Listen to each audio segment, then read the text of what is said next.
अपने चाचा चाची से मिलकर और खातिरदारी करवाकर रिंकेश अपने घर के लिए निकल पड़ा, लेकिन जहन में अब भी तुलसी का अरमान के साथ होना, उसकी शादी हो जाना खल रहा था। कुछ सालों के लिए बाहर क्या चले गया? तुमने शादी कर ली? तुम कैसे किसी से शादी कर सकती हो, जबकि मैंने तो तुम्हें किसी और के लायक छोड़ा ही नहीं था। तुम पर तब भी मेरा हक था और आगे भी रहेगा। मेरे होते हुए तुम किसी और की नहीं हो सकती। नहीं, मैं नहीं होने दूंगा। तुम्हें सबसे पहले मैंने छुआ था, तो उस हिसाब से तुम मेरी हुई, सिर्फ मेरी। रिंकेश ने गाड़ी एक तरफ लगाकर गुस्से से मन ही मन बड़बड़ाकर कहा। अब तुम्हारी क्या प्रॉब्लम है? कृतिका ने अपने सामने हिमेश को देखकर चिढ़कर कहा। मैं अरमान को वो सब कुछ बता दूंगा जो तुमने किया, हिमेश ने कहा। तुम नहीं बताओगे क्योंकि तुम मुझसे प्यार करते हो, कृतिका ने कहा। मैंने तो प्यार किया, लेकिन बदले में मुझे क्या मिला? धोखा। तुमने मुझे चीट किया, हम सबको धोखा दिया। मैं ही बेवकूफ था जो तुम्हारी चालबाजियों को अनदेखा करता रहा, हिमेश ने कहा। वो टूट चुका था। ओह शट अप। मैंने कोई चिट चीट नहीं किया है तुम्हें, ना ही ऐसा कोई कमिटमेंट दिया। ये तो तुम ही थे जिसने साथ घूमने, साथ कॉफ़ी पी लेने को प्यार समझ लिया। मुझे तुमसे कोई प्यार व्यार नहीं था। मेरा प्यार तो हमेशा से अरमान के लिए रिजर्व था। लेकिन पहले रूही, फिर सिद्धांत और अब उस 2 टके की लड़की ने बीच में आकर सब खराब कर दिया, कृतिका ने गुस्से से भरकर कहा और वहां से चली गई। हिमेश कुछ पल रुकने के बाद अपना टूटा हुआ दिल लेकर वहां से चला गया। रिंकेश ने उस दिन के बाद से ही तुलसी का पीछा करना शुरू कर दिया था, लेकिन उसे कोई मौका नहीं मिल रहा था तुलसी से मिलने का। वो कभी अरमान के साथ होती या फिर सिद्धांत के साथ। ऐसे ही एक दिन आशना और तुलसी बीच पर आई हुई थीं और दोनों ही गोलगप्पे खाने में लगी हुई थीं। पिछले कुछ दिनों से तुलसी ने भी ये महसूस कर लिया था कि कोई उसका पीछा कर रहा है, लेकिन जब वो देखती तो कोई नजर नहीं आता। ऐसे ही आज भी उसे महसूस हुआ, तो उसने अचानक ही एक तरफ देखा तो उसके हाथ से दोना छूटकर नीचे जा गिरा और वो डर से कांप उठी। तुलसी, तुलसी क्या हुआ? तुम ठीक हो? आशना ने उसकी घबराहट देखकर पूछा। तुलसी तुलसी के मुंह से शब्द नहीं निकल पा रहे थे। उसने अपनी आंखें बंद करनी चाही, लेकिन अगले ही पल उस डरावने मंजर को याद कर उसने आंखें खोल ली। मुझे तुम्हारी तबीयत सही नहीं लग रही है, हम घर चलते हैं, आशना ने कहा तो तुलसी ने हाँ में सिर हिलाया। फिर वापस उसी दिशा में देखा तो रिंकेश मुस्कुरा रहा था। उसकी मुस्कुराहट तुलसी का डर बढ़ा रही थी। उसकी निगाहें अब भी वैसी ही थीं जैसे पहले। तुलसी को उसकी नजरें अपने अंदर धंसती हुई लग रही थीं। उसका पूरा शरीर कांप रहा था। उसके पैर जाम हो गए थे। उसने ठेले का सहारा ले लिया, लेकिन आंखें डबडबा गई थीं। आशना ने उसकी हालत देखी तो अरमान को फ़ोन लगा दिया और तुलसी की हालत के बारे में सुनते ही अरमान जल्दी से दौड़ पड़ा। अरमान की कार देखते ही रिंकेश वहां से फौरन निकल गया। अरमान जल्दी से कार से बाहर निकलकर तुलसी के पास आया तो उसे देखते ही तुलसी उससे लिपट गई। अरमान के हाथ हवा में ही रह गए। उसने ऐसा कुछ एक्सपेक्ट नहीं किया था। कुछ पल बाद उसने महसूस किया कि तुलसी रो रही थी। अरमान ने उसके सिर को सहलाया। मैं तुलसी अब भी कुछ नहीं कह पा रही थी। कुछ नहीं हुआ, मैं हूं ना तुम्हारे साथ, सब सब हैं तुम्हारे साथ। अरमान ने एक हाथ से उसे कसकर पकड़ लिया और दूसरे हाथ से उसके बालों को सहलाते हुए कहा। तुलसी अब भी वो निगाहें अपने ऊपर महसूस कर पा रही थी और वो बार बार सिहर रही थी। ये अरमान महसूस कर पा रहा था। घर चलें? अरमान ने पूछा तो उसने हाँ में सिर हिलाया, लेकिन अब भी वो अरमान को कसकर पकड़े हुई थी। अरमान चाहता तो था कि तुलसी खुद उसकी तरफ कदम बढ़ाए, लेकिन इस तरीके से तो नहीं। वो चाहता था तुलसी प्यार से उसे गले लगाए, किसी से डरकर नहीं। उसे नहीं पता उसकी ज़िंदगी में कभी वो दिन आएगा भी या नहीं जब तुलसी खुशी खुशी उसे अपनाएगी। बावजूद वो खुश था कि तुलसी ने अपनी तकलीफ में उस पर विश्वास किया। वहीं उसके सीने से लगी तुलसी वास्तव में आज वो सुकून महसूस कर पा रही थी जिसकी उसे जाने कब से तलाश थी। वो अब इस सुकून से दूर नहीं होना चाहती थी। उसकी पकड़ अरमान पर तब भी वैसी ही थी जब उसने उससे घर चलने के लिए कहा, लेकिन कुछ पल बाद ही उसे एहसास हुआ कि वो कहाँ है, तो उसने झट से अरमान को छोड़ा और उससे अलग हो गई। अरमान ने भी उसके हिलने डुलने से और उसके हाथ की पकड़ ढीली होने से तुरंत ही अपना हाथ हटा लिया था, जिससे तुलसी को उससे अलग होने से कोई रुकावट ना लगे। ठीक हो ना? अरमान ने पूछा तो तुलसी ने सिर हिला दिया। आशना एक पल को तुलसी की हालत देख घबरा गई थी, लेकिन अरमान ने आकर सब संभाल लिया था। दोनों को साथ देख उसे भी अच्छा लग रहा था। तीनों घर चले आए। थकान होने की वजह से आशना अपने कमरे में चली गई और तुलसी और अरमान अपने कमरे में। अरमान ने कुछ कहने के लिए मुंह खोला ही था कि तुलसी ने कहा, सॉरी, मेरी वजह से आपको परेशानी हुई होगी, लेकिन मैं ठीक हूँ। आपको अब ऑफिस चले जाना चाहिए। तुम सच में ठीक हो ना? अरमान ने दूर से ही पूछा तो तुलसी ने हाँ में सिर हिला दिया। वैसे तो आने में लेट नहीं करूँगा, लेकिन फिर भी कोई प्रॉब्लम हो तो प्लीज़ कॉल मी। हाँ, अरमान ने कहा तो तुलसी ने पलकें झपका दी। अरमान बाहर निकल गया तो तुलसी बालकनी में जाकर खड़ी हो गई। अरमान ने बाहर निकलते ही ऊपर देखा और रोड साइड आया जहां उसकी कार खड़ी थी। उसकी नज़र अब भी तुलसी पर थी, जबकि तुलसी ये देखते ही वहां लगी आराम चेयर पर आंखें मूंद कर बैठ गई। तभी एक बाइक सवार तेजी से आया और उसे टक्कर मार पाता उससे पहले ही वॉचमैन ने अरमान को झटके से खींच लिया। सर, आप ठीक तो हैं ना? वॉचमैन ने अरमान को एक तरफ खींच लेने के बाद उसकी बांह छोड़ते हुए पूछा। थैंक यू बचाने के लिए, अरमान ने कहा। उसका ध्यान अब भी तुलसी में उलझा हुआ था। उसने एक बार भी फिर बालकनी की तरफ देखा और कार में सवार होकर निकल गया। डैड, आपको नहीं लगता अब जब सब कुछ सही चल रहा है तो हमें अरमान और तुलसी की शादी को दुनिया के सामने अनाउंस कर देना चाहिए? अक्षय ने मिस्टर राणा से कहा। बेटा, शायद तुम वो नहीं देख पा रहे जो मैं देख पा रहा हूँ।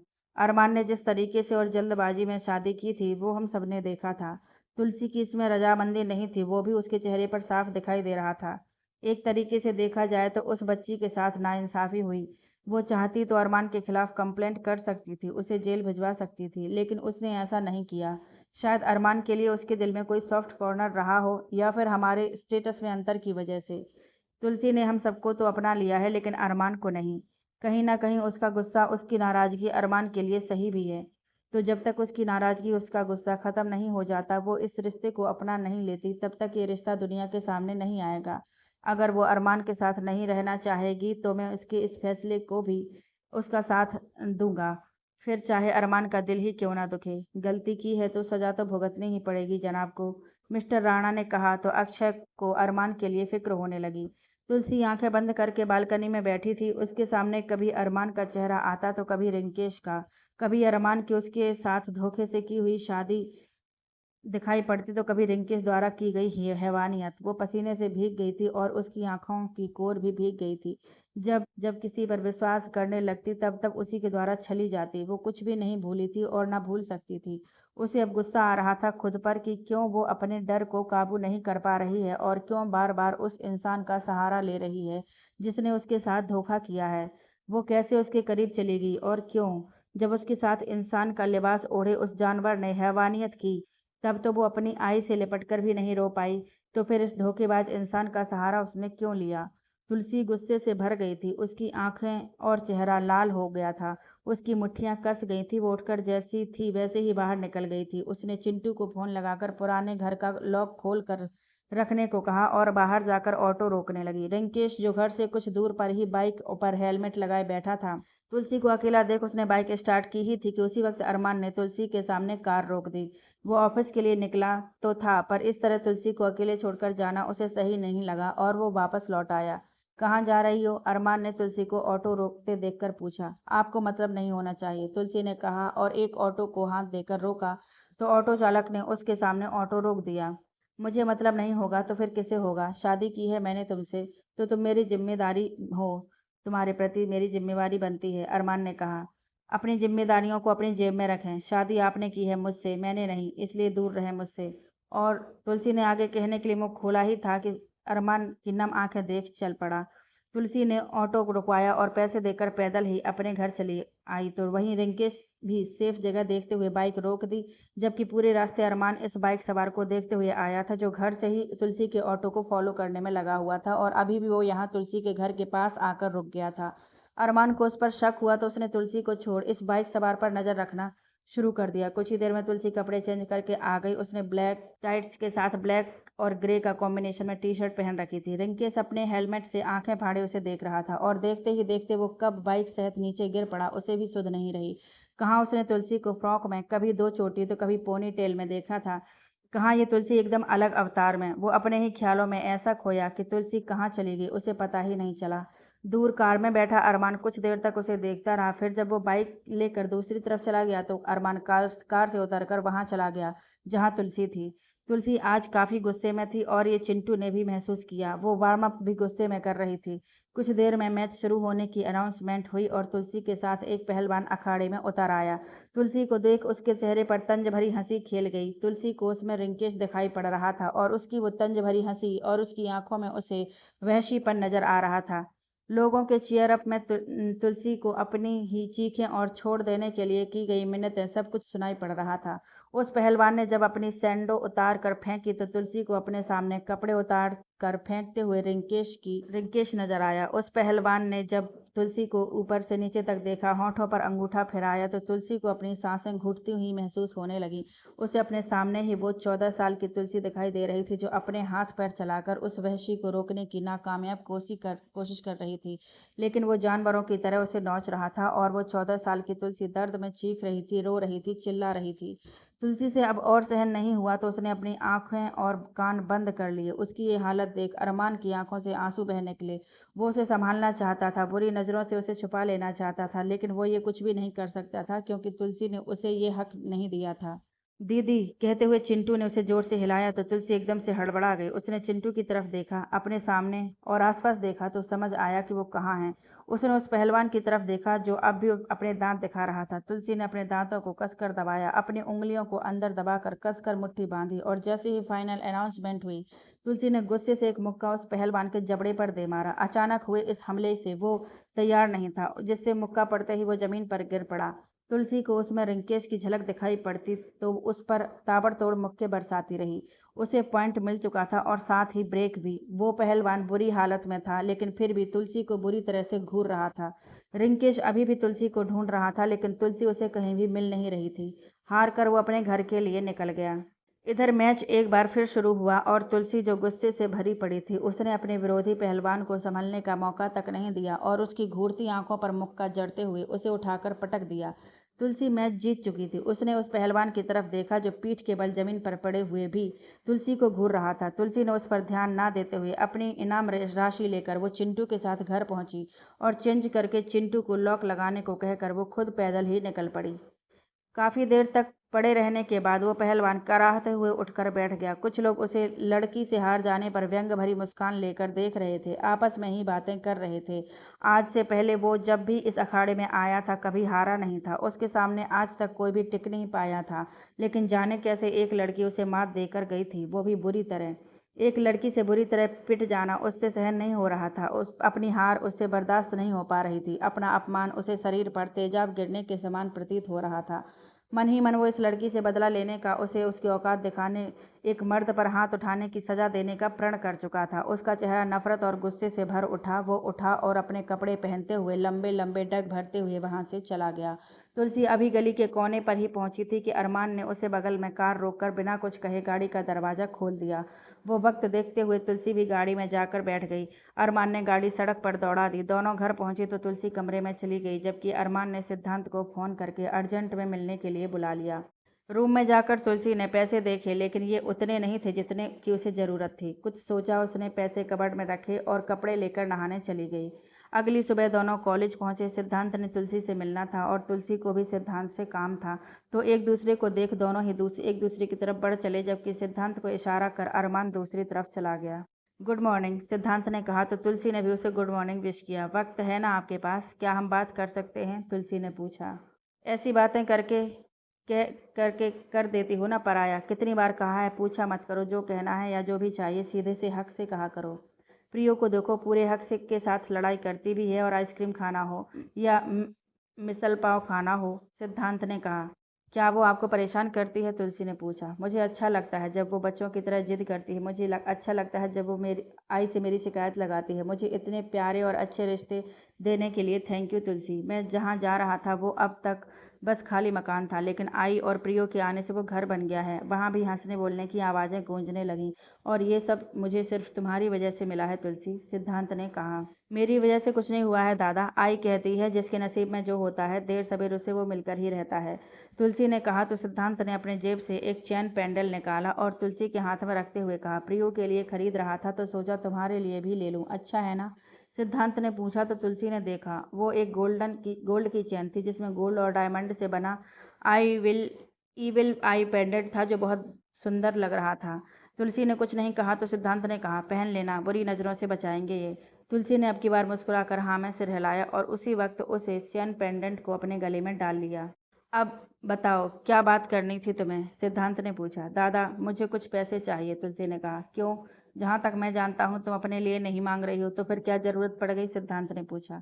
मिस्टर सीनियर ने मुझे बाइक लाकर दी है, उन्होंने वो किश्तों पर ली है, तो मैं चाहती हूँ कि पैसे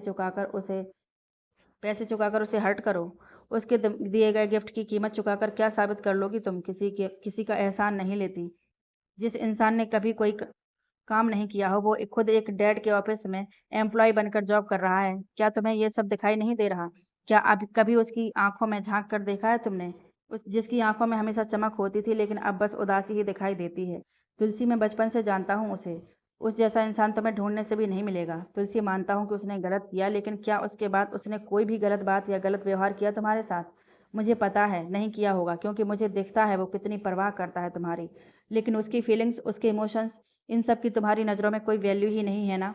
सिर्फ इसलिए कि उसने तुमसे धोखे से शादी की। बस यही एक रीज़न है ना? तुम समझदार हो, पढ़ी लिखी हो, अपना अच्छा बुरा बेहतर समझती हो। लेकिन तुलसी, एक बात सुनो, एक मौका तो भगवान भी देते हैं। तुम भी तो उसे समझ कर देखो। सिद्धांत ने कहा, फिर अपना फ़ोन निकालकर बिना उससे अमाउंट पूछे उसे ऑनलाइन पैसे ट्रांसफ़र करते हुए कहा, मैंने पैसे दे दिए हैं, लेकिन थोड़ा सोच कर देखना, गिफ्ट उसने प्यार से दिया या एहसान के तौर पर। अगर लगे कि एहसान किया है तो ये पैसे देकर उतार देना एहसान। क्लास का टाइम हो गया है, अब जाओ अपनी क्लास में। तुलसी खामोशी से अपनी क्लास के लिए चली गई। एक लेक्चर खत्म होते ही उसने फ़ोन निकाला और सिद्धांत को पैसे वापस से ट्रांसफ़र कर दिए। सिद्धांत ने जैसे ही नोटिफिकेशन देखा, उसके फेस पर मुस्कुराहट खिल गई। छुट्टी के टाइम पर वो लोग बाहर निकले तो तुलसी के सामने ही बाइक पर बैठा रिंकेश दिखाई पड़ा, जबकि अरमान ने बाइक नंबर देख लिया था। ये वही बाइक थी जो कल रात तुलसी के पीछे थी। अरमान ने अब उस बाइक सवार को देखा तो रिंकेश को देखते ही उसे हैरानी हुई। रिंकेश ने उसे अपनी तरफ देखता पाकर हाथ हिलाया तो अरमान ने तुलसी की तरफ देखा। तुलसी की आंखें रिंकेश पर थीं। अरमान को तुलसी की तरफ देखता हुआ रिंकेश ने अरमान को पॉइंट करते हुए अपने गर्दन के सामने से हाथ निकाल कर गर्दन एक तरफ को लटका दी और जीभ बाहर निकाल दी। तुलसी की आंखें छोटी छोटी हो गईं। उसका चेहरा गुस्से से लाल हो गया। अरमान ने एक बार फिर रिंकेश की तरफ देखा तो रिंकेश ने हाथ हिलाया और रोड क्रॉस करते हुए उन दोनों की तरफ बढ़ चला। अरमान को तुलसी की तरफ देखता देख रिंकेश ने अरमान को पॉइंट करते हुए अपनी गर्दन के सामने से हाथ निकाल कर गर्दन एक तरफ को लटका दी और जीभ बाहर निकाल दी। तुलसी की आंखें छोटी छोटी हो गईं। उसका चेहरा गुस्से से लाल हो गया था। अरमान ने एक बार फिर रिंकेश की तरफ देखा तो रिंकेश ने हाथ हिलाया और रोड क्रॉस करते हुए उन दोनों की तरफ बढ़ चला। तुलसी ने जैसे ही उसे अपनी तरफ बढ़ते देखा, वैसे ही उसने अरमान की कलाई पकड़ ली। अरमान ने तुलसी को देखा। कुछ देर पहले तुलसी चेहरे पर उसे नफरत और गुस्से के मिले जुले भाव नजर आ रहे थे, लेकिन अब उसकी आंखों और चेहरे पर सिर्फ एक ही भाव था, डर का। उसकी पकड़ अरमान की कलाई पर कस रही थी। अरमान ने रिंकेश की तरफ देखा, जो हर बढ़ते कदम के साथ फासले मिटाकर उनके करीब पहुंच रहा था।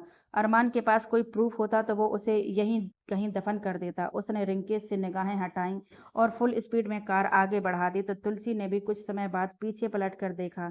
जब सब कुछ सामान्य नजर आया तो उसने अरमान की कलाई छोड़ दी और बाहर की तरफ देखने लगी। अरमान ने पानी की बोतल उसकी तरफ बढ़ाते हुए कहा, डर से जितना डरोगी, डर तुम्हें उतना ही ज़्यादा डराएगा, तुम पर और ज़्यादा हावी होगा। तुलसी ने कुछ नहीं कहा। उसने बोतल लेकर पानी पिया, फिर ड्राइव करते अरमान की तरफ देखा और फिर उसकी कलाई की तरफ, जहाँ तुलसी के नाखूनों के निशान थे, जिसने खून उभरा हुआ दिखाई पड़ रहा था। इतने सब के बाद भी उसने उफ तक नहीं किया, ना ही उसका हाथ झटका। उसकी जगह कोई और होता तो तुलसी का सच जानने के बाद उसका प्यार, रिस्पेक्ट सब 2 सेकंड में फुर्र हो जाता। ये सोचते हुए तुलसी की आंखें भर आईं और आंसू टपक कर उसके कुर्ते पर गिर पड़े। अरमान ने उसके आंसू भी देखे और उसे तकलीफ भी हुई, लेकिन वो खामोशी से ड्राइव करता रहा। इधर अरमान की कार आगे बढ़ाते ही रिंकेश की मुट्ठियां भिज गईं। उसने कॉलेज के स्टूडेंट की भीड़ को धक्का मारा और अपनी बाइक पर आ बैठा। इधर रितिका ने जब रिंकेश को देखा तो वो उसके पास चली आई और उसे देखते ही रिंकेश ने पूछा, तुम्हें अरमान चाहिए राइट? रितिका ने खुश होकर हाँ में सिर हिलाकर कहा, क्या आप मेरी हेल्प करने वाले हैं? हाँ, क्योंकि मुझे तुलसी चाहिए, कैसे भी और किसी भी कीमत पर, रिंकेश ने कहा। तो कृतिका का मुंह बन गया। उसे वो 2 कौड़ी की लड़की अपने भाई के लिए बिल्कुल नहीं चाहिए थी। उसने मन ही मन कहा, सबको वही क्यों चाहिए? क्या है आखिर उस चीप लड़की में? मेरे अरमान को तो छीन लिया और अब भाई को भी वही चाहिए। एक बार अरमान मेरा हो जाए तो फिर मैं उसे आपके मन से तो क्या, इस दुनिया से ही बाहर निकाल दूंगी। क्या सच में आप उसमें इंटरेस्टेड हैं या जस्ट यूज एंड थ्रो के लिए? नहीं, आई मीन आपको तो शुरू से हर चीज़ ब्रांडेड और न्यू चाहिए होती है, तो फिर तुलसी? कृतिका ने अपनी बात अधूरी छोड़ते हुए कहा। रिंकेश ने उसकी तरफ देखा और धूप वाला चश्मा आंखों पर चढ़ाते हुए कहा, बस ये समझ लेना, अगर तुमने उसे एक खरोंच भी दी तो बदले में मैं तुम्हारे अरमान को चोट दूंगा। एक और बात, मैं चाहे तुलसी के साथ जो करूं, किसी को कोई मतलब नहीं होना चाहिए, because she is mine, only mine. Kritika ने अपने भाई का ये रूप शायद ही कभी देखा होगा, तो वो हैरत से बस उसे देखती रही और उसकी बातों को सोचती रह गई। तभी रिंकेश ने कहा, अपने इस छोटे और खाली दिमाग पर ज्यादा जोर मत डालो, आजा बैठ, घर छोड़ दूं। भाई, मेरे 3 ही दोस्त हैं और तीनों मुझसे अच्छे खासे नाराज हैं। एक बार को उन 2 के होने ना होने से मुझे कोई फर्क नहीं पड़ता, लेकिन अरमान भाई, I am crazy for him. उस जैसा कोई भी नहीं है और उसके लिए ही मुझे उन दोनों को भी मनाना होगा, लेकिन कैसे, ये मैं नहीं जानती, मुझे कोई आइडिया नहीं है, कृतिका ने कहा। मैंने सब सोच लिया है, बस उन तीनों के नंबर मुझे सेंड कर दे और बाकी सब कुछ मुझ पर छोड़ दे, रिंकेश ने कहा। तो कृतिका ने बिना देर किए उसे तीनों नंबर सेंड कर दिए। तुलसी को छोड़कर अरमान ऑफिस के लिए निकल गया। काम करते हुए भी उसका ध्यान सिर्फ रिंकेश पर ही था। रात को ही उसने उस बाइक का नंबर देख लिया था और अब उसी बाइक पर रिंकेश का होना। कल वो क्यों तुलसी का पीछा कर रहा था और आज फिर कॉलेज के बाहर दिखना उसे शक के घेरे में डाल रहा था। अरमान अभी सोच ही रहा था कि उसका फोन बजा। अनजान नंबर से फोन देख अरमान ने कुछ पल तक अपने बजते हुए फोन को देखा, फिर लास्ट रिंग पर फोन उठाया। उधर से जानी पहचानी आवाज आई और ये आवाज थी रिंकेश की। हे हाय, पहचाना मुझे, रिंकेश ने कहा। नहीं, I don't know who are you. Arman ने उसकी आवाज़ पहचान लेने और ट्रू कॉलर के जरिए उसका नाम देख लेने के बाद भी अनजान बनकर कहा, ओ सॉरी, माय फॉल्ट। इतने वक्त बाद बात कर रहे हैं तो कोई कैसे पहचानेगा। खैर, मैं ही बता देता हूँ, मैं रिंकेश बात कर रहा हूँ, रितिका का कजिन भाई। मैं तो आज कॉलेज भी आया था तुम लोगों से मिलने। यार, तुमने तो देखकर भी इग्नोर कर दिया। वैसे रितिका ने बताया मुझे कि तुमने शादी कर ली, देखा था मैंने तुम्हारे साथ उसे भी, बड़ी गजब की चीज़ है, तभी तुमसे रुका भी नहीं गया। अरमान की मुट्ठियां भिंच गई थीं तुलसी के बारे में उसके मुंह से ये शब्द सुनकर। शायद वो सामने होता तो वो उसका जबड़ा ही तोड़ देता। बाय द वे, मैंने तुम्हें कॉल ही इसलिए किया था कि हम सब ने एक पार्टी प्लान करी है, तो तुम्हें आना ही है। और हाँ, अपनी खूबसूरत वाइफ को साथ लाना मत भूलना, रिंकेश ने कहा। सॉरी, लेकिन आपकी पार्टी में हमारा कोई काम नहीं है। रितिका से दोस्ती थी तब और बात थी। अरमान ने फ़ोन काटना चाहा, हालांकि सच जानने के लिए वो जाना चाहता था, लेकिन एकदम से वो भी कैसे कह देता। वो सोच ही रहा था कि फिर रिंकेश ने कहा, अरमान, मैं मानता हूँ कि रितिका ने गलती की है और पहली बार की है। वो पजेसिव है अपने दोस्तों के लिए, इसलिए ऐसा कुछ कर गई। नहीं तो तुम खुद देखो, क्या कभी उसने कुछ गलत किया। एक मौका तो सबको मिलता है, फिर रितिका को क्यों नहीं। वो तो तुम लोगों को बचपन की दोस्त है और उसे अपने किए पर पछतावा है। वो सबके सामने तुम सबसे माफ़ी मांगना चाहती है। ओके, डेट और लोकेशन सेंड कर देना, हम लोग पहुंच जाएंगे टाइम से, अरमान ने कहा। तो रिंकेश ने पास खड़ी कृतिका को थंब अप कर दिया। अरमान को रिंकेश की बातों और कल से अब तक जो हुआ उससे उस पर शक तो था ही, लेकिन उसके पास कोई सबूत नहीं था, तो उसे भी इंतजार था पार्टी का। लेकिन बिना तुलसी को लेकर जाए ये काम नहीं हो सकता था। उसे तुलसी को अपने साथ लेकर जाना होगा। अगर रिंकेश ही वो हैवान हुआ तो वो उसके साथ क्या करेगा ये उसे भी नहीं पता था। लेकिन ये तो तय था कि वो उस दरिंदे का जीने लायक नहीं छोड़ सकता। आगे चलकर जाने वो और कितनी लड़कियों की इज्जत के साथ खिलवाड़ करेगा। नहीं, वो उसे नहीं छोड़ेगा, लेकिन उसके साथ क्या किया जाएगा इसका फैसला सिर्फ वो करेगी जिसने उस दरिंदे की हैवानियत झेली है, क्योंकि उसने उस तुलसी को डर कर सहमते कांपते हुए देखा है, जिसने अब तक अपने परिवार को पाला है। वो अकेली ही जाने कैसे ऐसे लोगों के सामने टिकी होगी। अरमान जितना ज्यादा सोच रहा था उसे उतना ज्यादा गुस्सा आ रहा था। सोच सोच कर उसका सिर दर्द के मारे फटने लगा था, लेकिन उसकी सोच पर विराम नहीं लग रहा था। जैसे तुलसी ने अब तक ये दर्द, ये तकलीफ अपने अंदर दफन कर रखी थी, वैसे ही ना जाने कितनी ही लड़कियां होंगी जिन्होंने समाज के डर से या तो चुप रहना बेहतर समझा होगा या फिर आत्महत्या। एक लड़की के साथ जब कुछ गलत होता है तो दोष भी उसी पर मढ़ दिया जाता है, लेकिन क्यों? सिर्फ इसलिए कि वो लड़की है। कोई अपने लड़कों को क्यों नहीं समझाता कि जैसे उसकी माँ बहन की इज्जत है, वैसी ही दुनिया की हर औरत की इज्जत है। एक तरफ वो माँ दुर्गा, माँ काली सामने सिर झुकाता है और दूसरी तरफ ऐसी हैवानियत पर भी उतर आता है। अरमान, अक्षय ने उसके कंधे पर हाथ रखकर कहा। तो अरमान अपने विचारों से बाहर निकला। घर चलें, बहुत लेट हो गया है। तुम्हें क्या हुआ? ये चेहरा और आंखें लाल क्यों हो रखी हैं? और इतना क्या सोच रहे हो? कोई प्रॉब्लम हो तो शेयर कर लो, अक्षय ने फिर कहा। जब लगेगा कि अब नहीं हो पा रहा है तब जरूर शेयर करूंगा, अरमान ने कहा। तो उसके उठते ही अक्षय ने उसकी भारी आवाज महसूस कर उसे गले से लगाकर उसकी पीठ थपथपाई। अरमान को इस हक की बहुत ज्यादा जरूरत थी। उसकी आंखों के कोर भीग गए, लेकिन उसने जल्दी ही उन्हें साफ कर लिया। तुलसी रूम में बैठी सिद्धांत की बातों को सोच रही थी। सही तो कहा था उसने, अरमान ने कभी उसे छूने की कोशिश नहीं की। उसकी जगह कोई और होता तो अब तक अपनी प्यास बुझा चुका होता, लेकिन नहीं, वो बाकियों जैसा नहीं है, वो अलग है। रात में नींद में गलती से भी उसके हाथ या पैर तुलसी को न छू जाएं, इसके लिए उसने ढेर सारे कुशन और पिलो मंगवा लिए थे और सोने से पहले बेड के बीचों बीच वो उन कुशन और पिलो की एक दीवार बना दिया करता था। तुलसी जब नहाकर निकलती तो उससे पहले ही वो बालकनी में चला जाया करता था, जिससे वो असहज ना हो जाए। वो चाहे जैसा भी बर्ताव करती उसके साथ, लेकिन वो हमेशा मुस्कुरा कर सब सह जाता। वो उसकी परवाह करता था, करना कभी नहीं छोड़ता। इतना बड़ा सच जानने के बाद शायद ही कोई उसके साथ रहना पसंद करता, या उसकी जगह कोई और होता तो अब तक तो उसे घर से बाहर निकाल दिया होता, लेकिन और उसकी इज्जत का जुलूस अलग से निकाल देता। आशना, उसके बारे में भी तो सारे घर के लोग सब कुछ जानते हैं, लेकिन फिर भी उसे इज्जत और प्यार के साथ घर में रखा। उसे याद आया जब एक दिन वो मिस्टर राणा को उनकी मेडिसिन देने गई थी, तो बातों बातों में उसने उनसे सवाल किया था कि अगर उन्हें पता चले कि उनके घर की इज्जत यानी कि उनकी बहू पहले ही अपनी इज्जत गंवा चुकी है, तो वो क्या करेंगे। मैं भी एक बेटी का बाप हूँ तुलसी, और ससुर होने से पहले एक बाप हूँ, तो अगर मुझे पता चलता है ऐसा कुछ, तो मैं कहूँगा कि जिसने भी मेरी बहू की या किसी भी स्त्री की इज्जत के साथ खिलवाड़ किया है, उसे ऐसी सज़ा दी जाए कि फिर कोई नामर्द ऐसा सोचने की से भी थरथरा जाए। और अगर मेरा बेटा ही मेरी बहू का साथ ना दे, तो मैं अपने ही बेटे को गोली मार दूंगा, क्योंकि ऐसी औलाद से तो मैं बे औलाद ही अच्छा। मिस्टर राणा की कही बात याद आते ही तुलसी को एक वो बाप याद आता है जिसने अपने बेटे के कुकर्म पर उसे सजा दिलवाने के बजाय उस लड़की को ही धमकी देकर चुप करा दिया, जिसकी कोई गलती नहीं थी सिवाय इसके कि वो एक लड़की है। अरमान ऑफिस से घर लौटा और कमरे में पहुंचकर बैग एक तरफ रखा और वॉशरूम चला गया। तुलसी ने उसके चेहरे की तरफ देखा था जब वो अंदर आया था। रोज की तरह उसके चेहरे पर न मुस्कुराहट थी, न आंखों में चमक। डिनर करने के बाद तुलसी आशना के साथ बाहर लॉन में ही टहलने चली आई, लेकिन फिर अक्षय के आते ही वो उन दोनों को छोड़कर ऊपर आ गई। अरमान बालकनी में बैठा था। ये देख तुलसी वापस नीचे गई और एक स्ट्रॉन्ग कॉफ़ी और एक चाय बना लाई। वो बालकनी में लगी दूसरी चेयर पर बैठी तो अरमान, जो आंखें बंद करके बैठा था, उसने एकदम से अपनी आंखें खोल दी और सीधा होकर बैठ गया। तुलसी ने कॉफ़ी का मग उसकी तरफ तरफ बढ़ाया और कहना शुरू किया, जब बाबा चले गए थे तब मैं और प्रियू बहुत छोटे थे। बाबा एक बार गए तो फिर लौटे ही नहीं। आई ने बहुत कोशिशें की, लेकिन दो छोटी बच्चियों के रहते वो बाबा को नहीं ढूंढ पाई। वक्त गुजरा और घर में जमा पैसे ख़त्म हो गए। आई के पास ऐसी कोई बड़ी डिग्री नहीं थी कि वो किसी बड़ी या छोटी कंपनी में जॉब के लिए अप्लाई कर सके, ना ही हम दोनों को छोड़कर वो कोई फुल टाइम जॉब कर सकती थी। फिर जब हालात ही ख़राब हों तो इंसान का दिमाग काम करना बंद कर देता है। एक दिन किसी के कहने पर उन्होंने पहली बार किसी के घर फंक्शन में जाकर उनके बर्तनों को साफ़ किया। काम के बाद आई को पैसे मिले और उन्हें कमाई का ये तरीका ही सबसे सही लगा।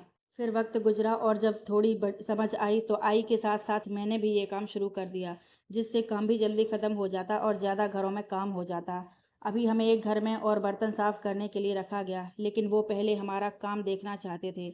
उस दिन भी आई और मेरे साथ मैं गई थी, और उस दिन एक अंकल ने मेरे गाल पर थपथपाते हुए अपने हाथ मेरी गर्दन तक छुआ दिए। उनका हाथ नीचे जाता इससे पहले ही आई ने मुझे खींचकर अपने पीछे छुपा लिया। अरमान ने कसकर अपनी आंखें बंद कर लीं कि उसकी आंखें नम हो गई थीं। दुनिया में कितने दरिंदे लोग हैं। एक बच्ची जिसे लोग कन्या पूजन में शामिल करते हैं, उन्हें पूजते हैं, उसी के साथ इतनी घटिया हरकत।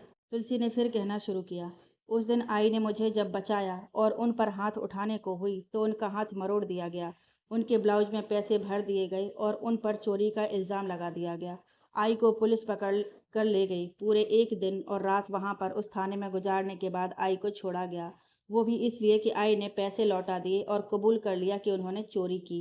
जानते हैं क्यों? क्योंकि मैं और प्रियू अब भी छोटे थे और आई के सिवा हमारा कोई नहीं था। तुलसी की आंखों से आंसू बहने के लिए, लेकिन उसने उन्हें साफ कर लिया। अरमान की नम आंखों से भी आंसू बह चले। कौन था वो शख्स? अरमान ने हिम्मत करके पूछा। वो अंकल अब इस दुनिया में नहीं हैं। फैमिली के साथ मथुरा वृंदावन दर्शन के लिए निकले थे, लेकिन न दर्शन कर पाए, ना ही वापस लौट पाए। भगवान भी नहीं चाहते थे कि ऐसे पापी लोग उनके दर पर आएं और पवित्र स्थान को गंदा करें। तुलसी ने कहा। फिर अरमान को अपनी तरफ देखते देख कहा, कॉफ़ी पी लीजिए, ठंडी हो रही है। अरमान फिर भी उसकी तरफ लगातार देखता रहा तो तुलसी ने इरिटेट होकर कहा, अब अगर ऐसे ही देखते रहे ना तो मैं नहीं बताऊंगी फिर कुछ भी। अरमान ने यह सुनते ही उससे अपनी निगाहें हटा लीं और फटाफट कॉफ़ी का घूंट भरकर कॉफ़ी ख़त्म कर दी। उस दिन के बाद से आई हर पल डरने लगी थी। वो अजीब सा बिहेव करने लगी थी। वो रात में सोती नहीं थी, किसी पहरेदार की तरह पहरा देती थी। हल्की सी आवाज़ पर चौंक जाती थी। जब कोई दरवाजे पर दस्तक देता तो वो मुंह पर उंगली रखकर हम दोनों से खामोश रहने का इशारा करती। कोई भी आता तो वो दरवाज़ा नहीं खोलती, ना ही खोलने देती। उसके बाद चिंटू के पापा ने उन्हें डॉक्टर को दिखाया तो पता चला आई मानसिक बीमारी से गुजर रही थी। और ये सब बहुत ज़्यादा प्रेशर, डर और फिक्र के चलते हुआ था। डॉक्टर के टाइम टाइम से चेकअप और समझाने पर कुछ दिनों में आई की तबीयत में थोड़ा सुधार आया और अब वो फिर से बाहर निकलने लगी और फिर से काम पर लग गईं, क्योंकि हमारी जीविका का एकमात्र यही साधन था। कुछ पुराने घर छोड़कर नए घरों में काम करना शुरू किया और उन नए घरों में एक था और उस घर के लोग बहुत स्वीट नेचर के थे। आई और मुझसे बहुत अच्छे से पेश आते थे। जब कभी आई की तबीयत खराब होती तब मैं अकेली ही जाया करती थी, क्योंकि वो लोग अच्छे थे और उनसे कोई खतरा नहीं था। उस घर में 5 लोग थे, दादा दादी, अंकल आंटी और उनका बेटा रिंकू। तुलसी ने जैसे ही रिंकू कहा, अरमान को याद आया। रिंकेश का नाम निकनेम रिंकू ही तो था। वो कुछ पूछना चाहता था, लेकिन उससे भी ज़्यादा वो बिना सवाल किए उसे सुनना चाहता था। उस वक्त मैं सिर्फ 14 साल की थी, जबकि वो उम्र में काफ़ी बड़ा था मुझसे और बहुत शांत भी था। जब भी मैं जाती वो डाइनिंग टेबल पर ही अपनी बुक्स रीड करता मिलता। मुझे लगा ये उसका फेवरेट प्लेस होगा और यहाँ उसका पढ़ने में मन लगा रहता होगा। एक दिन उसने पानी मांगा और उस वक्त वहाँ कोई मौजूद भी नहीं था, लेकिन मैं भी कैसे दे सकती थी। मेरा काम सिर्फ बर्तन साफ करना था। मैं सोच रही थी कि उसने कहा, तुलसी एक गिलास पानी ला दो प्लीज़। उसके इस तरीके से कहा कि मैं मना नहीं कर पाई और हाथ धोकर गिलास में पानी डालकर टेबल पर उसके सामने रखा तो उसने एक नज़र मेरी तरफ देखा और थैंक्स कहकर गिलास से पानी पिया। मेरी नज़रें उसकी बुक्स और नोटबुक पर थीं। वो कोई डायग्राम बना रहा था। मैं उसका खाली गिलास लेकर चली गई। मैंने अपना काम ख़त्म किया और बाहर निकल गई, लेकिन बाहर आते ही याद आया कि बर्तन साफ करने से पहले जो कड़े निकाले थे वो मैं उठाना ही भूल गई। जब मैं अंदर पहुंची तो हैरान थी, वो वहाँ नहीं था और किताबें भी नहीं थी। मैंने ज़्यादा ध्यान नहीं दिया, बस अपने कड़े उठाए और वापस बाहर आ गई। अब वो हर रोज़ पानी मांगने लगा था। ऐसे ही एक दिन शाम में जब दोपहर के को बर्तन साफ करने गई तो घर में सिवाय उसके कोई नहीं था। लेकिन ऐसा पहले भी एक दो बार हुआ था कि आंटी पड़ोस में चली जाती थी और जल्दी ही आ जाती थी। मुझे लगा कि आज भी ऐसा ही होगा और मैं अपने काम में लग गई। उस दिन जब मैं काम करके जाने लगी तो उसने कहा कि मुझे पढ़ने का शौक़ है, तो वो मुझे मेरी पसंद की बुक्स दे देगा। वो मुझे अपने कमरे में बनी छोटी सी लाइब्रेरी में ले गया और उसने मुझे छुआ। उसकी वो पहली छुअन से ही मुझे लग गया कि वो नॉर्मल छुअन नहीं थी। उसके मन में गंदगी भरी थी। वहाँ की लाइट्स बंद हो चुकी थीं और अंधेरा फैल गया था। उसने उसने मेरी मेरी फ्रॉक चैन खोल दी और मैंने उससे रोककर गिड़गिड़ाकर भीख मांगी, लेकिन उसने नहीं छोड़ा। उसने जब मुझे उसके बेड पर पटका तो उसने मुझे बांधा नहीं, क्योंकि उसने उसने कहा था कि अगर मुझे बांध देगा तो उसे मज़ा नहीं आएगा। उसने कहा कि वो तो कब से मौके की तलाश में था। वो वहाँ पढ़ने के लिए नहीं बैठता था, वह मेरे लिए वहाँ बैठता था।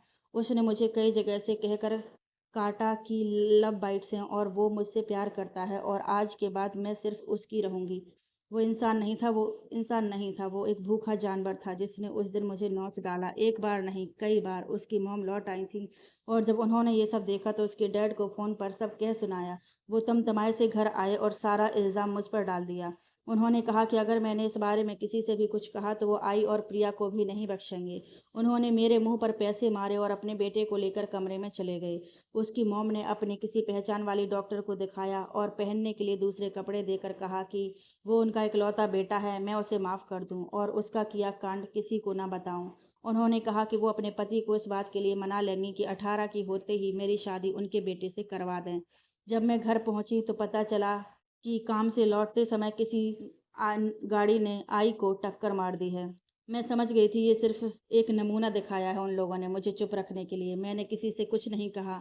आई ने भी आई से भी कुछ नहीं कहा, क्योंकि उनसे कहती तो पता नहीं क्या हो जाता। उसके बाद से ही मैंने कसम खा ली थी कि अब कभी कमज़ोर नहीं पड़ूंगी। फिर मैं घर लौट आया, उसने मुझे कमज़ोर कर दिया। उसकी आंखें अब भी मुझे अपने ऊपर महसूस होती हैं। उसने जो किया सब कुछ आंखों के सामने आ जाता है और मैं नहीं होता अब मुझसे। तुलसी ने अपने दोनों हाथ पर अपना सिर टका लिया तो अरमान ने उसका सर सहला दिया। तुलसी का दर्द अरमान की आंखों से बह रहा था। वो उसे अपने सीने से लगा लेना चाहता था, लेकिन अपने किए हुए वादे को तोड़ भी नहीं सकता था। वो सिर्फ उसके बालों को सहलाता रहा खामोशी से। उसे पूरा यकीन हो चला था कि ये वही रिंकेश है, कृतिका का कजिन, क्योंकि 5 साल पहले ही तुलसी के साथ वो सब हुआ था और रिंकेश को भी 5 साल पहले ही अचानक देश से बाहर पढ़ने के लिए भेज दिया गया था। उसकी आंखें सिकुड़ गई थीं और दांत कस गए थे। एक लड़की का जब रेप होता है और वो उस हैवानियत के चलते मारी जाती है तो लोग कैंडल मार्च निकालते हैं, उन दरिंदों को सजा दिलाने के लिए जुलूस निकालते हैं, दुख जताते हैं, अफसोस जाहिर करते हैं। लेकिन जब वो रेप पीड़िता बच जाती है तो कुछ लोग उसे ही दोषी ठहराने लग जाते हैं कि उसी ने कोई हिंट दिया होगा। क्या सच में कौन सी लड़की अपने साथ ये चाहेगी? कुछ लोग तो हम लड़कियों की आज़ादी पर तो कुछ लोग माँ बाप पर भी उंगली उठा देते हैं। कुछ लोग उस लड़की को तुच्छ नज़रों से देखते हैं, उसे अपवित्र मान लिया जाता है। लेकिन उन हैवानों का क्या? वो तो खुलेआम अपनी मर्दानगी का परचम लहराते फिरते हैं। कुछ को तो फिर भी सज़ा मिल जाती है, लेकिन क्या उसकी कुछ सालों की जेल की सज़ा उस लड़की की इज़्ज़त लौटा देती है? नहीं। अगर वो सब भुलाना भी चाहे तो भी समाज के कुछ लोग उसे भूलने नहीं देते। अपनी निगाहों से और अपनी बातों से उसके घाव कुरेदते ही डालते हैं। कुछ तो फिर भी वही गंदी नीयत लेकर मौके की तलाश में होते हैं। आज ज़्यादातर लोग अपने घर में बेटी नहीं चाहते। उसका ये कारण नहीं है कि वो बेटों को ज़्यादा महत्व देते हैं, बल्कि इसलिए नहीं चाहते कि उनकी फूल सी बेटी को कोई राक्षस रौंद कर ना चला जाए। आज के वक्त में कई तुलसी होंगी जो लोगों से डर और दबाव के चलते अपने साथ हुई हैवानियत को छुपा लेती होंगी, और वो बताएं भी तो क्या और कैसे? क्यों? क्यों कोई नहीं समझता कि हमें भी तकलीफ होती है, हमारी इज्जत भी हमारा सब कुछ होती है, और बिना इज्जत के इंसान खोखला होता है, जैसे मैं। क्यों कुछ लोग में इंसानियत नहीं होती है? क्यों वो भूल जाते हैं कि हम लड़कियां भी इंसान हैं, किसी की बेटी किसी की बहन हो सकती हैं, जैसे उनकी अपनी बहन बेटी होती है। कहते हैं कि हर इंसान अपने किए की सज़ा उसी जन्म में पा लेता है, तो क्या हम लड़कियों के साथ जो होता है वो भी हमारे किए का फल होता है? तुलसी उसी तरह से रोते हुए कहती जा रही थी, और अरमान को लग रहा था जैसे वो अंदर ही अंदर घुट रहा हो। उसे लग रहा था जैसे उसकी सांसें अटक रही हैं। वो अपने आप को असहाय तो महसूस कर ही रहा था, लेकिन एक बार फिर उसे गिल्ट होने लगा कि तुलसी को कुछ तकलीफ़ें तो उसने भी दी हैं, और सज़ा का हकदार वो खुद भी है। लेकिन उसने उससे भी पहले वो उस घटिया दरिंदे को तुलसी के हाथों सज़ा दिलवाएगा। मैं कह रही थी ना कोशिश मैं कर रही थी ना कोशिश सब भूल जाने की, लेकिन नहीं, वो फिर आ गया मेरे सामने। उस दिन बीच पर और आज कॉलेज के बाहर भी। वो जब देखता है मुझे तो मुझे अब अपने आप से नफ़रत होती है, अपने इस शरीर से नफ़रत होती है, जिसे उसने अपनी गंदी नज़रों से देखा और छुआ भी। उसकी नज़रें अब भी मुझे खुद पर महसूस होती हैं, और हर पल ये महसूस महसूस तुलसी बोल नहीं पा रही थी। उसके होंठ काँप रहे थे, और वो खुद तेज़-तेज़ साँसें लेते हुए डर से काँप रही थी। तुलसी, अरमान ने उसके सामने घुटनों पर बैठते हुए कहा ही था कि तुलसी ने उसकी तरफ देखकर रोते हुए कहा, वो बहुत बुरा है, बहुत बुरा है। मैं चले जाना चाहती हूँ, कहीं ऐसी जगह जहाँ उसकी परछाई तक ना पड़े। प्लीज़। तुलसी, मेरी बात सुनो, पहले रिलैक्स करो अपने आप को, गहरी सांस लो और पानी पियो। अरमान ने बहुत प्यार से उसके सिर को सहलाते हुए कहा। तुलसी, जब 5 साल बाद भी उसने तुम्हारा पीछा नहीं छोड़ा, तो क्या तुम्हारे भाग जाने पर वो तुम्हारा पीछे नहीं आएगा? और वो सब छोड़ो, तुमने सिद्धांत से कहा था ना कि तुम प्रिया को डॉक्टर बनते देखना चाहती हो। तुलसी, उसका सामना करो। तुमने अखाड़े में कितने ही पहलवानों को पछाड़ा है, और तुम उस तुच्छ से नामर्द से डर रही हो? नहीं तुलसी, तुम ऐसे नहीं हो। क्यों खुद को खोना चाहती हो, और किसके लिए? उसके लिए जो सिर्फ सजा का हकदार है। वो तुम्हारे दिमाग पर हावी नहीं हो सकता, ना तुम ऐसे होने दोगी। वो चाहता ही यही है कि तुम डर जाओ, और वो फिर से अपने मकसद को अंजाम दे सके। तुलसी, उसे सजा दो। उसे कोई हक नहीं है कि वो किसी भी लड़की के साथ खिलवाड़ करे। उसे बताओ कि लड़कियां खिलौना नहीं, उसे बताओ कि लड़कियां कमजोर नहीं। अगर वो दुर्गा हैं तो वक्त आने पर काली भी बन सकती हैं। तुम हार नहीं मान सकती तुलसी, तुम्हें अपनी लड़ाई खुद लड़नी होगी, और इसमें मैं तुम्हारे साथ तुम्हें खड़ा मिलूंगा, अरमान ने कहा। तो तुलसी ने उसकी तरफ देखा तो अरमान ने कहा, क्या तुम चाहती हो कि वो और भी लड़कियों की ज़िंदगी खराब करे? क्या तुम इसी तरह घुट घुट कर जीना चाहती हो? मैं कातिल नहीं बनना चाहती, क्योंकि मेरे ऐसा करने से मेरी प्रियू का फ्यूचर खराब हो जाएगा। मैं सेल्फिश नहीं हूँ। मैं किसने कहा कि हम उसे मारने वाले हैं? नहीं, बिल्कुल भी नहीं। वो ये डिज़र्व ही नहीं करता। 2 सेकंड में उसकी जान चली जाएगी, और बस सांसें थमी कि दर्द खत्म, हम उसे ताउम्र का दर्द देंगे। मैंने सब कुछ सोच रखा है, तुम्हें बस मजबूती से उसका सामना करना है, और डरना बिल्कुल भी नहीं है। और एक बात बस कंफर्म करना है, लेकिन तुम घबराना नहीं। इस फोटो को देखो और बताओ कि क्या ये वही रिंकू है? अरमान ने अपने फ़ोन में एक फ़ोटो फ्रंट पर लाकर उसे दिखाते हुए पूछा, तो तुलसी ने हाँ में इशारा किया। ये कृतिका का कज़न है, लेकिन तुम्हें डरने की ज़रूरत नहीं है। गलत गलत होता है, और गलत का साथ देने वाला भी गलत होता है। तुम्हारी कोई गलती नहीं है तुलसी, तो भागो मत, सामना करो। मैं हमेशा तुम्हारे साथ खड़ा हूँ, हर परिस्थिति में, अरमान ने कहा। चलो, अब रात बहुत हो गई है, सो जाओ, और ये सब सोचना बंद कर दो। लड़की होना गलत नहीं है, अपने आप को कमज़ोर समझना गलत है, और लड़कियां कमज़ोर नहीं होती। ये मैं अपने आसपास की महिलाओं जैसे तुम, भाभी और दीदी को देखकर कह सकता हूँ। अरमान ने कहा और उसे अंदर रूम में चलने को कहा तो तुलसी बस चुपचाप अपनी जगह पर जाकर लेट गई। अरमान भी अपनी जगह पर जाकर बैठा और तकियों की दीवार से उस पार लेटी तुलसी के सिर पर हल्की सी थपकियां देना शुरू किया, जिस वजह से तुलसी जल्दी ही सो गई। अरमान भी सोचते सोचते आखिर में सो ही गया। अगला दिन बहुत मुश्किल होने वाला था, सबके लिए ही। अगली शाम अरमान ने तुलसी को पार्टी में साथ चलने के लिए कहा तो तुलसी बिना ना नुकुर के मान गई। उसने कबर्ड खोला और एक सिंपल लेकिन खूबसूरत सी डिजाइनर साड़ी निकाली, जिसे देखते ही अरमान ने कहा, ये नहीं, कुछ और पहन लो। तुलसी ने उसे हमेशा की तरह घूर कर देखा, लेकिन अरमान को कोई फर्क नहीं पड़ा। उसने दूसरी साड़ी निकाली और ये साड़ी भी बहुत खूबसूरत और क्लासी थी, लेकिन अरमान ने उसके हाथ से साड़ी लेकर वापस हैंगर में लटकाई और बाकी कपड़े देखते हुए कहा, इसमें से कुछ भी इस पार्टी में पहनने लायक नहीं है। हम किसी मॉल से तुम्हारे लिए पार्टी लायक कपड़े खरीदेंगे, तुम वहीं से चेंज कर लेना। तुलसी को अब गुस्सा आ रहा था, लेकिन उसने कंट्रोल कर लिया। अरमान पार्टी के लिए तैयार था और अब वो दोनों घर से निकल गए। मॉल पहुंचकर तुलसी एक तरफ बैठते हुए बोली, आप जाइए और जो भी पसंद आए देख लीजिए, क्योंकि मैं तो यहाँ भी वही पसंद करूंगी जो कबर्ड में रखे हैं। मैं भी यही कहने वाला था कि तुम रहने दो, मैं देख लूंगा, अरमान ने कहा और चला गया। तो तुलसी ने गुस्से में अपने हाथ का मुक्का बनाते हुए कहा, मुंह तोड़ दूंगी मैं इसका किसी दिन। मुंह बाद में तोड़ना, पहले जाओ और पहन पहन कर आओ, यही फाइनल है और तुम यही पहन रही हो।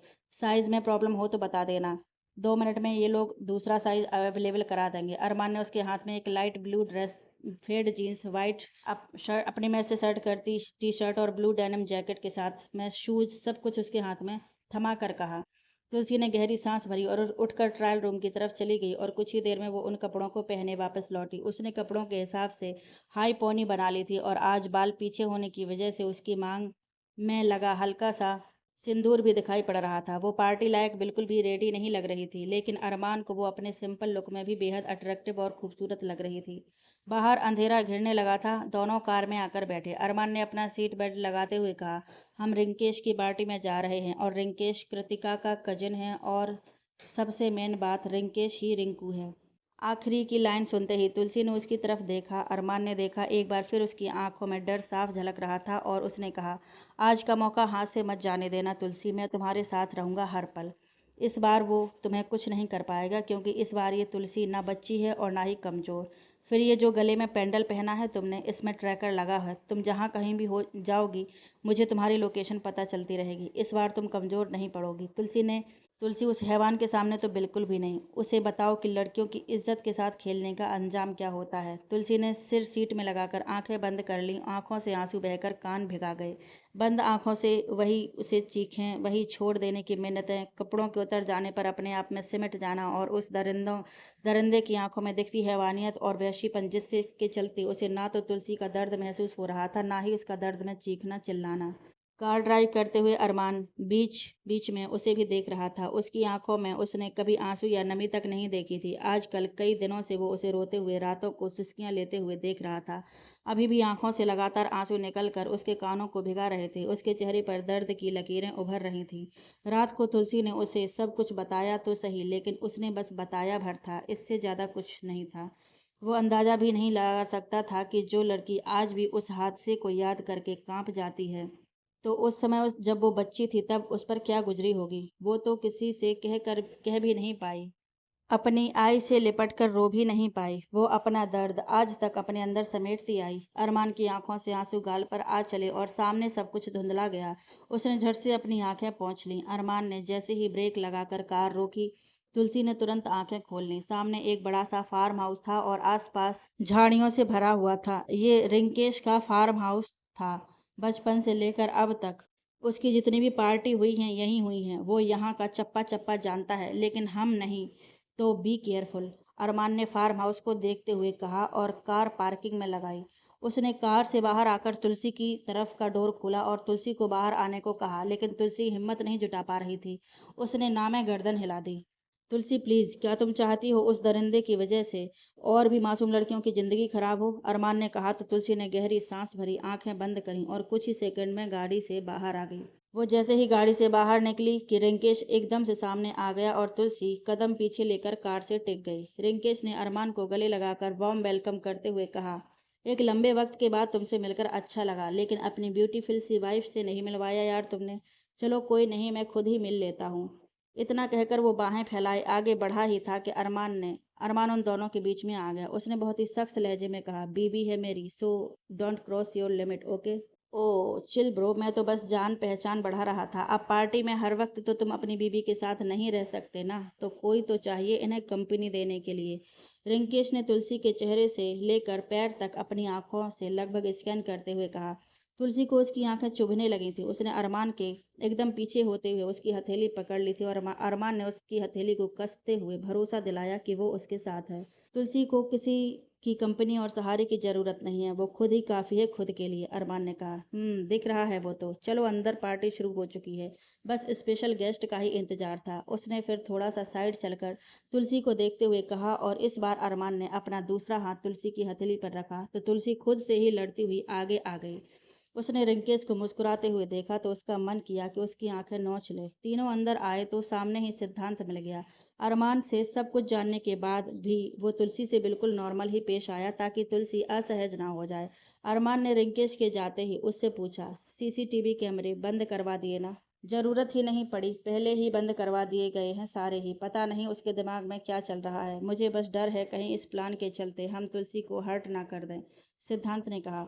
मुझे विश्वास है इस बार तुलसी खुद के साथ कुछ गलत नहीं होने देगी, अरमान ने कहा तो तुलसी ने उसकी तरफ हैरानी से देखा और उसकी आंखों और बातों में तुलसी के लिए गहरा विश्वास झलक रहा था और उसके इस विश्वास ने तुलसी को एक हिम्मत से जोश से भर दिया था कि वो खुद को कुछ नहीं होने देगी और वो उस राक्षस का डटकर सामना करेगी। पार्टी अपने जोर पर थी। कृतिका ने अरमान और सिद्धांत से बात करने की कोशिश की लेकिन दोनों ने उसे कोई भाव नहीं दिया क्योंकि दोनों के लिए अभी तुलसी सबसे ज्यादा जरूरी थी। सिद्धांत यहाँ वहाँ घूमते हुए सब तरफ देखते हुए रिंकेश के प्लान को जानने की कोशिश में लगा हुआ था कि रिंकेश ने अरमान और तुलसी को ड्रिंक ऑफर किया। सॉरी मैं ड्रिंक नहीं करता, अरमान ने कहा तो रिंकेश ने ग्लास तुलसी की तरफ बढ़ाकर कहा, एंड यू ब्यूटीफुल, तुम मना करके मेरा दिल मत तोड़ना प्लीज। उसने कहा ही था कि दूसरी तरफ से म्यूजिक पर थिरकती हुई कृतिका का धक्का लगा और वो ड्रिंक टी शर्ट तुलसी की टी शर्ट पर को भिगा गया।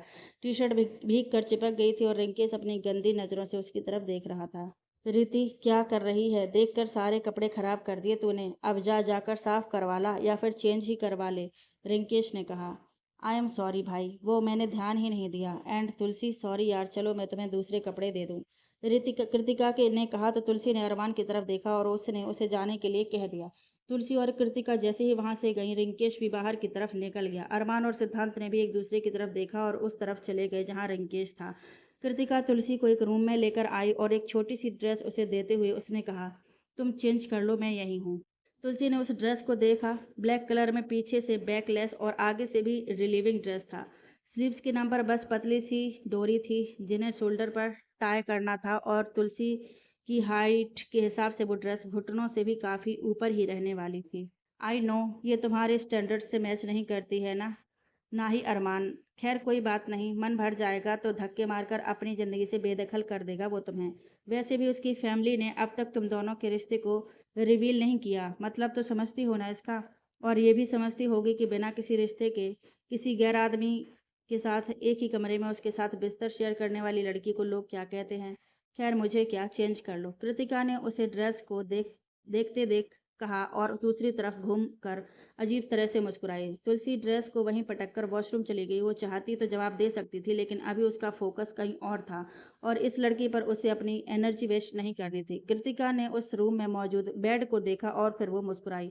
उसने वहां रखे गिलास को उठाया और पुड़िया निकालकर जल्दी से पानी में मिलाकर वहीं ड्रेसिंग टेबल के ऊपर रख दिया। उसने सब तरफ देखा तो उसे एक पेन होल्डर दिखाई दिया जो दूसरी तरफ रखे टेबल के ऊपर रखा था। कृतिका फिर मुस्कुराई और कुछ देर बाद वो बाहर निकल गई और तुलसी भी तुरंत ही वॉशरूम से बाहर आई। कुछ देर बाद सिद्धांत ने रूम के अंदर से लॉक किया ही था कि पूरे फार्म हाउस की लाइट्स ऑफ हो गई। तुलसी ने रूम में आने वाले शख्स को देखा नहीं था और अचानक से रूम का अंधेरा छा जाने से वो अंदर ही अंदर घबरा गई लेकिन फिर उसने मन ही मन खुद को मजबूत किया और उसके हाथ कोई सामान लगा। तुलसी तुम ठीक हो, सिद्धांत की आवाज़ के साथ ही उसके मोबाइल की टॉर्च से उजाला फैल गया और सामने सिद्धांत को देख तुलसी ने अपने हाथ की तरफ देखा जिसमें बप्पा की मूर्ति थी। तुलसी ने मूर्ति को वापस रख दोनों हाथ जोड़ दिए। अब सब ठीक होगा तुलसी, बस खुद पर विश्वास रखना, मैं और अरमान तुम्हारे साथ हैं और अब बप्पा ने भी इशारा दे दिया है, सिद्धांत ने कहा तो तुलसी ने हाँ में सिर हिलाया। सिद्धांत ने उसे दूसरे दरवाजे की तरफ इशारा किया और चलने को कहा तो तुलसी ने 1 मिनट रुकने को कहा और फिर उसके साथ बाहर निकल गई। रिंकेश ने बाहर निकला ही था इसलिए कि वो लाइट्स ऑफ करके रूम में चला जाएगा और फिर उसका मैसेज मिलते ही उसका आदमी लाइट्स ऑन कर देगा और किसी को कुछ पता भी नहीं चलेगा। वो ड्रेस उसने ही खरीदी थी और तुलसी के ऊपर ड्रिंक गिराकर उसे रूम में ले जाने का आइडिया भी उसी का था, जिसमें उसका पूरा साथ दिया था कृतिका ने। लेकिन दोनों ने कुछ भी और प्लान्स बनाए थे, वो भी एक दूसरे को बताए बिना। रिंकेश अब जल्दी से अंदर जाने के लिए बढ़ा ही था कि अरमान एकदम से उसके सामने आ गया। रिंकेश पहले तो हड़बड़ा गया, लेकिन फिर मुस्कुराते हुए बोला, मैं इधर लाइट्स ऑफ क्यों हुई वही चेक करने आया था। कुछ ही देर में ये प्रॉब्लम ठीक हो जाएगी। बाय द वे, तुम अपनी खूबसूरत बीवी को अकेला छोड़ आए हो, देखना कहीं कोई झपट्टा ना मार ले। हाँ, वैसे सच में यार लड़की खूबसूरत है। हाँ, और वो आगे कुछ कह पाता इससे पहले ही अरमान ने उसके मुंह पर एक पंच मारा और उसकी कॉलर पकड़ ली। तुम जैसे घटिया मानसिकता के लोगों की वजह से ही लड़कियां घर से बाहर निकलने से पहले 10 बार सोचती हैं। उनके पेरेंट्स उनकी आज़ादी सिर्फ तुम जैसे जानवरों की वजह से छीन लेते हैं। अरमान उसे लगातार मार रहा था, लेकिन रिंकेश ने तेजी से उसे धक्का मारते हुए कहा, तुम में वो बात नहीं है। मैं तो कहता हूँ उसे मेरे लिए छोड़ दो। वैसे भी वो सेकंड। अरमान ने एक और पंच उसके मुंह पर पड़ा, लेकिन उसने अपनी लाइन पूरी करते हुए कहा, सेकंड हैंड है तुम्हारे लिए। अरमान एक और पंच मार पाता उससे पहले रिंकेश ने उसका पंच बीच में ही रोकते हुए कहा, तुम उसके लिए लड़ रहे हो जो तुम्हारे लायक नहीं है। खैर, एक काम कर लेते हैं सौदा। कभी मैं वो कह भी नहीं पाया था कि एक जोरदार लात उसके मुंह पर पड़ी और वो जमीन पर पीठ के बल जा गिरा। इधर जैसे ही लाइट्स ऑफ हुई, कृतिका का दिमाग घूम गया। वो तेजी से रूम से बाहर आई और रूम खोलने की कोशिश की, लेकिन अफसोस डोर डोर लॉक निकला। उसने नॉक करना चाहा, लेकिन तभी लाइट्स ऑन हुई और एक बार फिर तेज म्यूजिक से पूरा फार्म हाउस गूंज उठा। कृतिका के फेस पर भी मुस्कुराहट तैर गई, लेकिन ये मुस्कुराहट रहस्यमयी लग रही थी। वहां सब ग्लास हाथ में लिए एंजॉय कर रहे थे। कुछ अपनी गर्लफ्रेंड के साथ कपल डांस कर रहे थे तो कुछ ड्रिंक पीते हुए गप्पे मार रहे थे। कृतिका तो प्लान सही चलने का सोचकर ही इतना खुश थी कि उसका ध्यान ही नहीं गया कि सिद्धांत और अरमान वहां मौजूद नहीं। सिद्धांत वहां नजर रख रहा था कि कोई भी बैक साइड ना आ सके, कम से कम तब तक तो बिल्कुल नहीं जब तक कि उनका मिशन पूरा नहीं हो जाता। रिंकेश हैरान था, क्योंकि ये किक उसे तुलसी ने मारी थी, वो भी इतनी सटीक। तुलसी की आंखों में जैसे खून उतर आया हो। उसने रिंकेश के बाल पकड़े और अगले ही पल उसके मुंह पर थूकते हुए कहा, क्या लगा था तुम्हें 5 साल बाद भी तुम्हें वो कमजोर और डरी सहमी सी तुलसी मिलेगी और तुम एक और बार उसे अपना शिकार बना लोगे। शिकार नहीं था बेबी, प्यार था। रिंकेश ने एक कोहनी जमीन से टिका कर कहा तो अगले ही पल तुलसी ने उसका मुंह पर लात जमाते हुए कहा, तुम जैसे के मुंह पर ये प्यार शब्द अच्छा नहीं लगता। अरे तुम जैसे के मुंह से तो कुछ भी सुनना अच्छा नहीं लगता। तो क्यों ना तुम्हारी जुबान को तुम्हारी हलक से अलग कर दिया जाए। नहीं, मुझे तुम्हारी चीखें सुननी है, ताकि मेरी चीखें दब जाएं और वो मुझे दोबारा सुनाई ना दें। और मैं तुम्हें बांधूंगी नहीं, क्योंकि एक तरफा लड़ाई में मजा नहीं आने वाला है ना। बहुत शौक है ना तुम्हें लव बाइट्स देने का। तुलसी, रुको, अरमान ने कहा तो तुलसी ने उसकी तरफ देखा। ये लो, इसे बांध लो। मैं नहीं चाहता कि इसके गंदे होंठ तुम्हारे हाथों को छुएं। अरमान ने अपना रुमाल तुलसी की अंगुलियों पर बांधते हुए कहा। इधर रिंकेश ने अपने ने दोनों का ध्यान भटकते ही अरमान के सिर पर पत्थर दे मारा और तुलसी का पैर पकड़कर उसे नीचे गिरा दिया था। रिंकेश ने जमीन पर पड़े पड़े ही अरमान को पत्थर मारा, जो सीधा उसके माथे पर जा लगा। पत्थर इतनी जोर से लगा कि अरमान की आह निकल गई। उसने अपना सिर पकड़ लिया। तुलसी ने उसके सिर की तरफ हाथ बढ़ाया ही था कि रिंकेश ने उसका पैर पकड़कर खींच दिया और तुलसी पेट के बल जमीन पर गिर पड़ी। लेकिन ये उसके लिए आम सी बात थी। उसके गिरते ही रिंकेश उठ खड़ा हुआ और वो जैसे ही तुलसी के ऊपर आया, तुलसी ने झट से पलटी मारी और एक लात उसके सीने में जमा दी, जिससे वो कुछ दूर छिटक गया और तुलसी झट से उठ खड़ी हुई। उसने फिक्र भरी निगाहों से पहले अरमान की तरफ देखा तो अरमान ने सिर पकड़े हुए ही उसे अंगूठा दिखाया और 2 उंगलियां दिखाकर 2 मिनट में आने का इशारा किया। तो तुलसी ने अब रिंकेश की तरफ देखा, जो जमीन पर घुटनों के बल बैठा था, अपने सीने को मसल रहा था। तुलसी ने अरमान को देख हाँ में सिर हिलाया तो अरमान कदम पीछे लेते हुए फिर पलटकर चला गया। तुलसी ने अब उसके जाते ही रिंकेश की तरफ कदम बढ़ाए और जैसे ही वो उसके सामने पहुंची, रिंकेश ने उसकी आंखों में धूल झोंक दी। तुलसी ने अपनी पूरी बाजू आंखों पर रख दी। उसे जलन होने लगी थी और चुभन भी। रिंकेश ने इस बात का फायदा उठाया और तुलसी को पीछे से जाकर उसकी गर्दन पर अपनी बाजू लपेट दी और दूसरे हाथ से उसकी कमर पकड़ते हुए कहा, पिछली बार मजा नहीं आया, क्योंकि असली मजा तो अब आएगा जब तुम। उसकी बात पूरी हो पाती उससे पहले ही तुलसी ने पूरी ताकत लगाकर उसके पेट में कोहनी जड़ दी। उसने अपनी आंखों को मसला, फिर रिंकेश के पास पहुंचकर उसे संभलने का मौका दिए बिना लगातार एक के बाद एक पंच उसके जबड़े पर मारती गई। रिंकेश के मुंह से खून बहने लगा था, लेकिन फिर भी उसकी गंदी निगाहें तुलसी की भीगी हुई टी-शर्ट पर थीं, जो ड्रिंक गिरने के बाद अब उसके पसीने से भी भीग चुकी थी।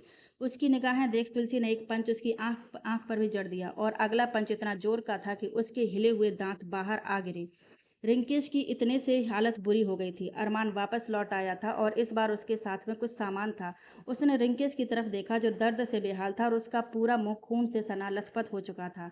उसे देखकर ही अंदाजा लगाया जा सकता था कि तुलसी ने अपना पूरा गुस्सा उस पर खाली कर दिया है। रिंकेश वहीं जमीन पर लोट लगाने लगा तो तुलसी ने उसके पास बैठते हुए कहा, दर्द हो रहा है? मुझे भी हुआ था और लाख गुना हुआ था। मैं तुम्हें मारूंगी नहीं, बल्कि तुम्हारा वो हाल करूंगी कि तुम खुद ही खुद को खत्म कर लोगे। तुम्हें क्या लगा था तुलसी कमजोर है? तुम बार बार मेरे सामने आते रहे ताकि मुझे तोड़ सको और एक बार फिर से अपने गंदे इरादों में सफल हो सको। लेकिन अफसोस कि तुम गलत थे। न तुलसी कमजोर है और ना वो तुम जैसे घटिया लोगों के घटिया इरादों को कामयाब होने देगी। इतना कहकर तुलसी ने उसका हाथ मरोड़ दिया और रिंकेश जोर से चीख उठा। उसका हाथ टूट चुका था। तुलसी की आंखों में आंसू भर आए थे। उसने कभी नहीं सोचा था कि वो कभी किसी के साथ ऐसा बर्ताव भी करेगी। वो उठ खड़ी हुई और अपने आंसुओं को पोंछते हुए वहां से कार पार्किंग की तरफ चली गई।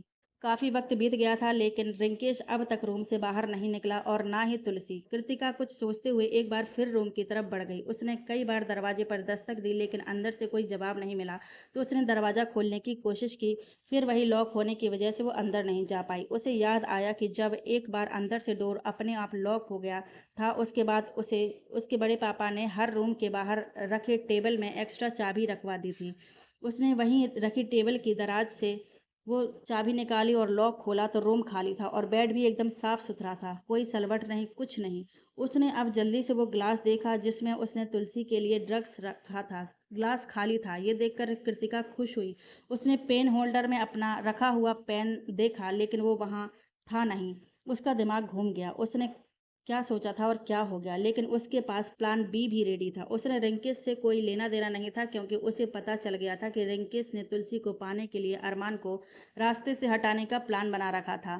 पार्टी की बात होने पर रिंकेश ने उससे सिर्फ अपना आधा प्लान शेयर किया था, जिसमें उसे तुलसी के ऊपर ड्रिंक गिराकर उसे रूम तक लेकर जाना था और उसे वो ड्रेस पहनाना था। लेकिन वो भी कम नहीं थी। उसने वहां पानी में ऐसा ड्रग्स मिलाया था जिससे तुलसी अपने आप पर कंट्रोल खो देती और वो रिंकेश के करीब खुद ब खुद चली जाती। और यही सब रिकॉर्ड करने के लिए उसने वहां पर एक पेन में माइक्रो कैमरा लगाकर रखा था, जिससे वो तुलसी को पूरी दुनिया के सामने बदनाम कर सके और अरमान की जिंदगी से बाहर फेंक सके।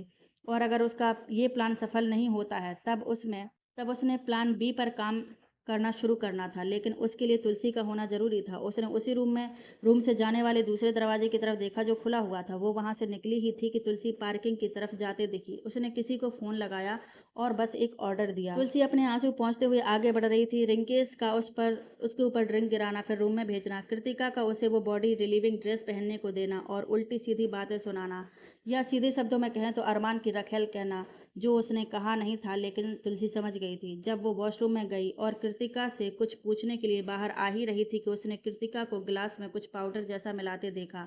उस वक्त कृतिका के चेहरे का एक्सप्रेशन ही उसके इरादे बता रहा था। उसने अपनी ड्रेस में छिपाया हुआ पेन निकाला और उसे बेड के सामने रखे पेन होल्डर में रख दिया। वो बाहर निकली तो तुलसी भी बाहर निकली और उसने उस गिलास का पानी सिंक में खाली कर दिया और सिद्धांत के आने के बाद उसे उसके बाहर निकलते ही उसने पेन भी अपनी जींस की जेब में रख लिया। तुलसी को बहुत खराब लग रहा था कि एक लड़की होकर भी कृतिका एक दूसरी लड़की के साथ ऐसा कैसे कर सकती है। रिंकेश को रोकने, उसे समझाने की बजाय उसने वहां कैमरा लगा दिया। ये सब सोचते हुए तुलसी की आंखें भरती जा रही थीं। अभी वो कार के पास पहुंचती उससे पहले ही उसे अपने पीछे किसी के कदमों की आहट महसूस हुई। वो चौकन्नी हो गई, लेकिन पलटी नहीं। और तभी उसके पीछे से एक हाथ आया जिसमें एक रुमाल था। वो हाथ तुलसी के मुंह तक आता उससे पहले ही तुलसी ने उस हाथ को पकड़ा और गोल घूमकर अपनी टांग उठाई और उसकी गर्दन पर एक जोरदार किक मार दी। उस आदमी के गिरते ही 3-4 हट्टे कट्टे आदमियों ने आकर उसे घेर लिया। अरमान ने सिद्धांत को कॉल करके बुलाया और वो कुछ ही सेकंड में वहां पहुंच गया। अरमान ने हाथ में एक बड़ा सा धारदार चाकू और एक इंजेक्शन था, और सिद्धांत जानता था ये किस लिए है। उसने रिंकेश की तरफ देखा तो उसे तुलसी पर गर्व हुआ कि वो इस राक्षस से डरी नहीं, बल्कि उसके लिए सजा भी दी। वो दोनों अब रिंकेश की तरफ बढ़ गए। सबसे पहले तो उन्होंने उसके मर्द होने की वजह उससे छीन ली। रिंकेश की हालत पहले ही इतनी खराब कर दी थी कि वो विरोध नहीं कर पाया। अरमान ने अब उसकी जुबान भी काट दी और सिद्धांत ने वो इंजेक्शन उसकी गर्दन में बेरहमी से घोंप दिया। उन दोनों ने भी लात घूंसे से उसकी अच्छी धुलाई की, फिर उसे एक नज़र देखा और वहां से निकल गए।